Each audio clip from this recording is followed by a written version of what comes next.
Assalamualaikum warahmatullahi wabarakatuh. Melalui video ini kami dari kelompok 2 akan mempresentasikan hasil kinerja dari kelompok kami sebagaimana bentuk pemenuhan tugas atas mata kuliah Pendidikan Pancasila.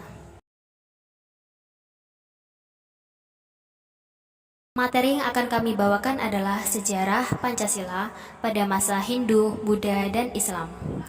Berikut adalah nama-nama dari anggota kelompok kami. 1. Mega Humairah. 2. Lenci Dwi Aulia.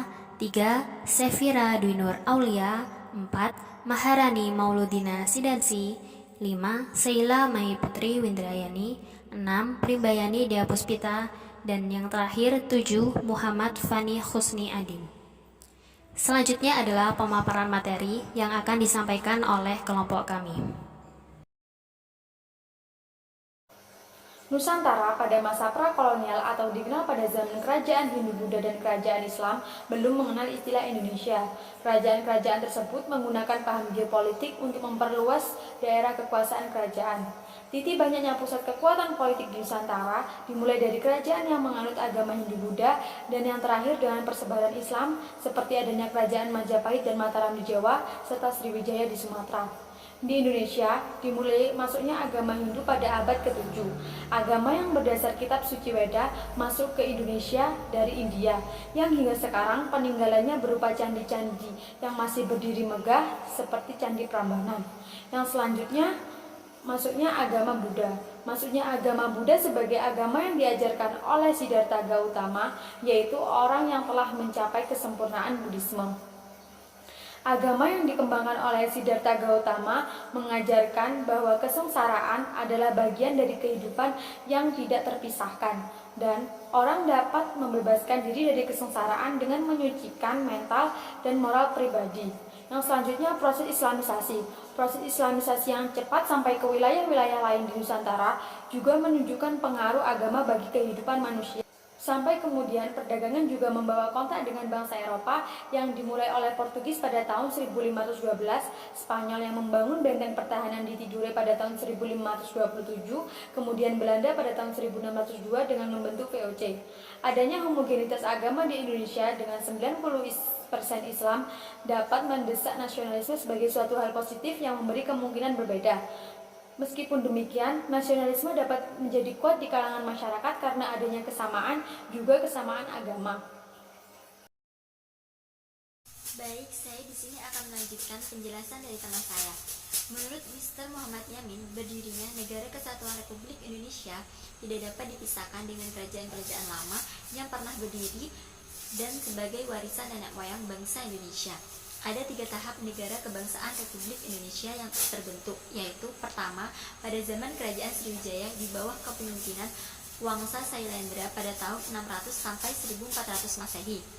Yang kedua, pada zaman Kerajaan Majapahit di bawah kepemimpinan Raja Hayam Wuruk dan Patih Gajah Mada pada tahun 1293 sampai 1525 Masehi. Yang ketiga, negara kebangsaan modern yaitu Negara Kesatuan Republik Indonesia pada tanggal kemerdekaan 17 Agustus 1945. Pada masa kerajaan inilah terdapat banyak istilah maupun nilai-nilai Pancasila yang bermunculan. Sejak adanya kerajaan-kerajaan di Nusantara, unsur-unsur Pancasila sudah ada terkait dengan sistem kepercayaan atau ketuhanan atau keagamaan. Kelompok kami di sini mengambil tokoh Mr. Muhammad Yamin karena Mr. Muhammad Yamin dalam merumuskan 5 dasar negara, ia memiliki konsep pemikiran bahwa sebenarnya Pancasila telah ada sejak zaman kerajaan. Kelima gagasan tersebut telah dikemukakan Mr. Muhammad Yamin pada tanggal 29 Mei 1945. Kelima gagasan tersebut diantaranya 1. Peri kebangsaan, 2. Peri kemanusiaan, 3. Peri ketuhanan, 4. Peri kerakyatan, 5. Kesejahteraan rakyat. Seperti yang saya katakan tadi, dalam mengukuhkan 5 dasar negara tersebut, Mr. Muhammad Yamin telah memiliki konsep pemikiran bahwa sebenarnya Pancasila telah ada sejak zaman kerajaan. Dari 5 gagasan tersebut, terdapat 2 gagasan Mr. Muhammad Yamin yang menunjukkan konsep pemikiran Muhammad Yamin tersebut. Pertama, pada gagasan ketiga, yaitu periketuhanan, Mr. Muhammad Yamin mengungkapkan bahwa bangsa Indonesia adalah bangsa yang beradab luhur dan peradaban tersebut telah ada sejak zaman kerajaan. Misalnya, pada kerajaan Sriwijaya, masyarakat menganut agama Buddha, pada kerajaan Kutai, masyarakat menganut agama Hindu, dan pada kerajaan Samudra Pasai, masyarakat menganut agama Islam. Dari peradaban itulah, Mr. Muhammad Yamin mengungkapkan bahwa sebenarnya bangsa Indonesia telah berketuhanan. Yang kedua, terdapat pada gagasan keempat, yaitu perikeraatan, yang di dalamnya terdapat makna musyawaratan. Mr. Muhammad Yamin mengungkapkan bahwa ia mengambil dasar musyawarah dari sifat-sifat peradaban asli Indonesia. Berawal dari sebelum masuknya agama Hindu, Buddha, dan Islam, sebenarnya nenek moyang telah membawa tradisi kemusyawarahan seperti tercermin pada susunan desa, marga, aturan hak tanah, dan sebagainya. Tradisi kemusyawarahan inilah yang menghilangkan dasar perseorangan atau individualitas dan menimbulkan hidup bersama dalam masyarakat. Ketika masuknya agama Hindu, Buddha, dan Islam, tradisi musyawarah tidak mengubah tradisi dari nenek moyang, bahkan tradisi musyawarah menjadi semakin kuat. Selanjutnya, pada masa Hindu, yaitu pada Kerajaan Kutai. Kerajaan Kutai adalah kerajaan tertua di Indonesia se-Asia Tenggara yang bercorak Hindu. Masyarakat Kutai merupakan pembuka zaman sejarah Indonesia untuk pertama kali karena telah menampilkan nilai kemanusiaan, sosial, politik, dan ketuhanan dalam bentuk kerajaan. Pada masa pemerintahan Raja Mulawarman, ia memberikan 20.000 ekor lembu kepada para Brahmana. Atas kebaikannya itu, para Brahmana membuat 7 buah yupa kepada Raja Mulawarman. Dari peristiwa tersebut telah melahirkan nilai-nilai Pancasila, yaitu nilai kemanusiaan dan politik. Pada masa Kerajaan Kutai juga sudah terdapat nilai ketuhanan, yaitu memeluk agama Hindu. Masa Buddha Kerajaan Sriwijaya. Sriwijaya berdiri pada abad ke-7 di bawah kekuasaan bangsa Sailendra, dikenal sebagai kerajaan maritim yang mengadakan jalur perhubungan laut. Perkembangan kerajaan Sriwijaya oleh Mr. Muhammad Yamin disebut sebagai negara Indonesia pertama dengan dasar kesatuan. Itu dapat ditemukan nilai-nilai Pancasila material yang berkaitan satu dengan yang lain, seperti nilai persatuan yang tidak terpisahkan dengan nilai ketuhanan yang tampak pada raja sebagai pusat kekuasaan dengan kekuatan religius yang berusaha mempertahankan kewibawaannya terhadap para datu.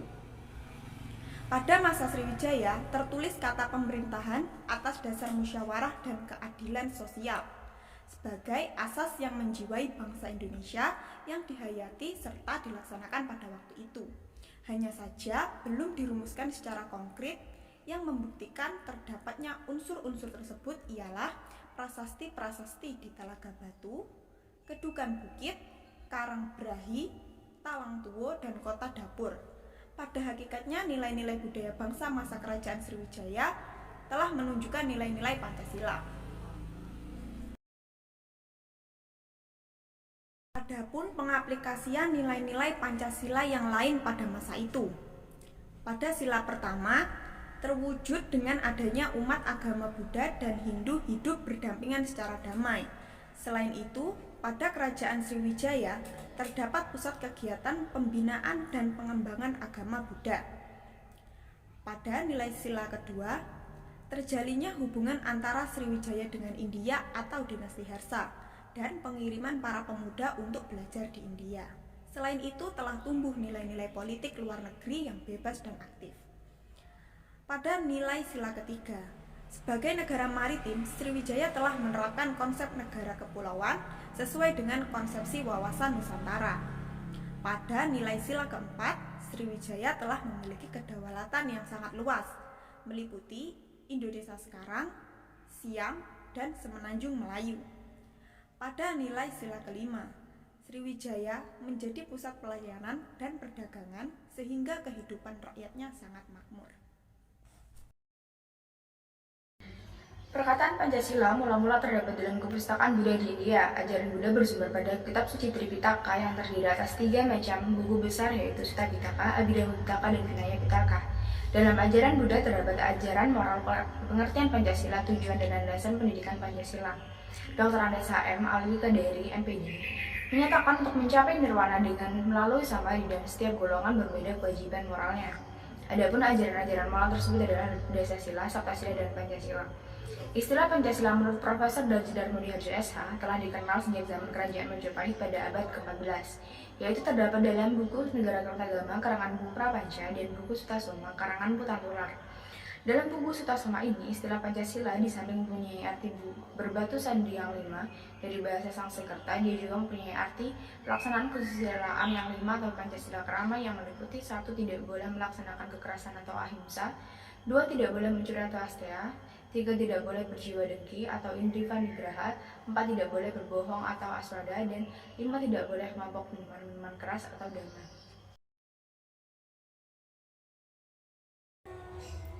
Selanjutnya adalah Pancasila pada masa Hindu dan Buddha. Kerajaan Majapahit sebagai salah satu kerajaan besar di Nusantara dengan wilayah kekuasaan meliputi Jawa, Sumatera, Kalimantan, Semenanjung Malaya, hingga Indonesia Timur dengan corak Hindu dan Buddha. Pada masa kerajaan Majapahit, pemeluk agama Hindu dan Buddha hidup secara berdampingan. Masa kerajaan Majapahit ditemukan kitab Negara Kertagama karya Empu Prapanca. Pada kitab ini sudah terdapat istilah Pancasila. Selain itu, juga ditemukan kitab Sutasoma karya Empu Tantular yang berisikan arti Pancasila yang ditulis dalam bahasa Sanskerta. Pada kitab Negara Kertagama ditulis Yatnang Gigwani Pancasila Kertasangkara Biseka Kakakrama, yang berarti raja menjalankan dengan khidmat kelima pantangan atau Pancasila itu. Demikian juga dalam berbagai upacara ibadah dan dalam berbagai penobatan. Dalam kitab Sutasoma karya Empu Tantular, secara bahasa Pancasila memiliki dua arti. 1. Pancasila dengan huruf I dibaca pendek, Pancasila, yang berarti berpatu sendi yang lima. Sedangkan Pancasila dengan huruf I dibaca panjang, Pancasila, berarti 5 tingkah laku yang utama atau pelaksanaan kesusilaan yang 5. Pada zaman Kerajaan Majapahit terjadi banyak peristiwa sehingga nilai-nilai Pancasila sudah bermunculan. Berikut adalah pengaplikasian nilai-nilai Pancasila pada masa itu. Nilai sila pertama, Majapahit sendiri merupakan kerajaan berdasarkan hukum yang berasal dari nilai-nilai keagamaan. Mereka hidup amat religius, namun mereka tetap menjaga toleransi dengan baik. Nilai sila kedua, masyarakat suka melakukan kegiatan kemanusiaan, menjunjung tinggi sikap tenggang rasa. Selain itu, adanya hubungan baik antara Raja Hayam Wuruk dengan kerajaan yang lain. Contohnya, hubungan kerajaan Majapahit dengan kerajaan Kamboja dan Ayodhya. Nilai sila ketiga, diwujudkan dengan usaha masyarakat dalam menjaga keutuhan kerajaan. Nilai sila keempat, tata masyarakat dan tata pemerintahan dilandasi oleh unsur masyarakat. Selain itu, terdapat penasehat dalam tata pemerintahan Majapahit yang menunjukkan nilai musyawarah dan mufakat. Nilai sila kelima, adanya keadilan sosial dalam kehidupan rakyatnya, sehingga kerajaan Majapahit sendiri berdiri selama beberapa abad yang ditopang dengan kesejahteraan dan kemakmuran rakyatnya. Pada masa Islam, Samudra Pasai merupakan kerajaan Islam yang pertama kali di Nusantara yang terletak di pesisir pantai utara Sumatera, kurang lebih di sekitar kota Lok Sumawe, Aceh Utara. Nilai-nilai yang sudah tercermin pada kerajaan tersebut diantaranya, pada sila pertama, Samudra Pasai berjasa menyebarkan agama Islam ke seluruh pelosok Sumatera, bahkan menjadi pusat penyebaran agama Islam. Pada sila kedua, Samudra Pasai menjalin hubungan dengan kerajaan-kerajaan Islam di India maupun di Arab. Perdagangan dari berbagai negara dapat bergaul dengan penduduk setempat. Pada sila ketiga ini, pada masa pemerintahan Sultan Malik As-Saleh, beliau berhasil menyatukan dua kota besar, yakni kota Samudra dan kota Pasai.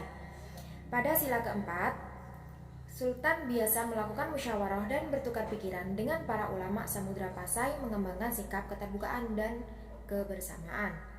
Pada sila kelima, kerajaan mendukung aktivitas rakyatnya untuk terjun langsung ke dunia maritim. Dengan demikian, maka terciptalah rasa keadilan bagi seluruh masyarakat Samudra Pasai.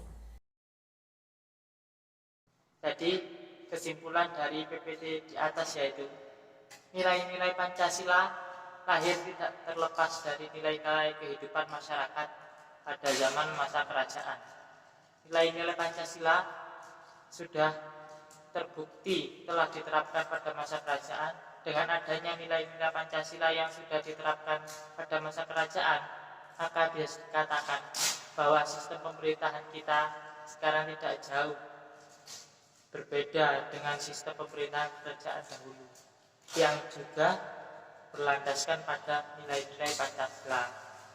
Jika kita bisa mempertahankan nilai Pancasila yang kita gunakan sebagai ideologi negara saat ini, maka kita akan bisa mencapai kemakmuran, kesejahteraan, dan mempertahankan kesatuan negara Republik Indonesia.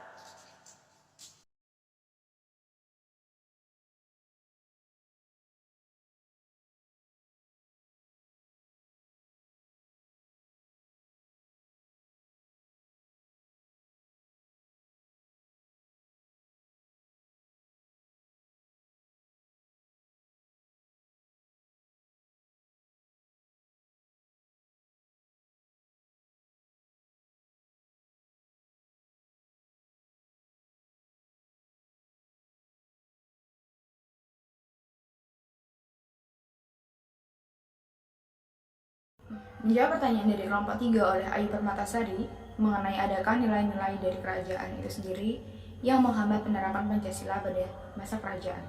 Jawabannya tidak.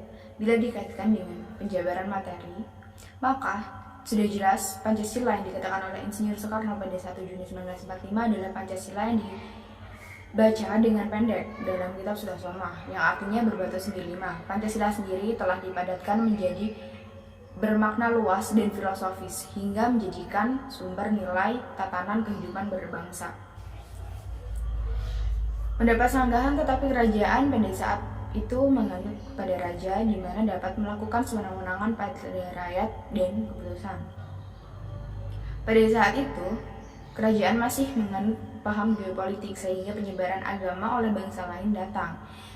Datangnya bangsa lain dengan tujuan 3G atau Gold, Glory, dan Gorsel membuat adanya persaingan dan perpecahan yang menjadikan runtuhnya kerajaan atau kedaulatan kerajaan.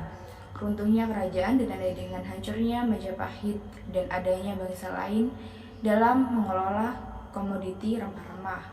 Tindakan penindasan oleh penjajah dan elit global nasional berujung pada pedoman-pedoman bangsa dengan digelarnya rapat guna persatuan seperti rapat Sumpah Pemuda dan rapat BPUPKI sehingga lahirlah Pancasila.